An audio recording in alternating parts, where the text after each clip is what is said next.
ఫ్రాక్చర్కి రకరకాల ట్రీట్మెంట్స్ ఉంటాయి. ఒకటి ప్లాస్టర్తో ట్రీట్మెంట్ చేసుకోవచ్చు, ప్లేట్ వేయొచ్చు, రాడ్ వేయొచ్చు, పుట్టి స్క్రూ కూడా వేయొచ్చు. దేనితోనైనా ఎముక ట్రీట్మెంట్ అవుతుంది. సో ఒక ఫ్రాక్చర్ అతుక్కోవడానికి సమయం ఎలా పడుతుంది? ఒక ఫ్రాక్చర్ అతుక్కోవడానికి సాధారణంగా అయితే 3 to 4 months పడుతుంది. చిన్నపిల్లల్లో అయితే 2-3 monthsలో అతుక్కుంటుంది.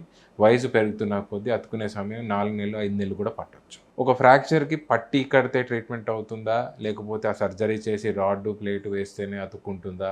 సందేహం అందరికి ఉంటుంది. ఒక్కొక్క ఫ్రాక్చర్కి ఒక్కొక్క రకమైన ట్రీట్మెంట్ ఉంది. ఒక్కొక్క సందర్భంలో ఒక్కొక్క డెసిషన్ తీసుకోవాల్సి వస్తుంది. యూజువల్గా ఫ్రాక్చర్ ఏదైనా దానికదే ప్రకృతి పరంగా హీల్ అవుతుంది. 90% ఫ్రాక్చర్లు వదిలేసినా కూడా అతుక్కునే అవకాశం ఉంటుంది. కానీ అది చక్కగా అతుక్కుంటుందా, వంకరగా అతుక్కుంటుందా అనేది మన చేతిలో ఉంటుంది. మన ఎముక ఇరిగినాక ఫ్రాక్చర్ అయ్యాక డిస్ప్లేస్మెంట్ అనేది వస్తుంది.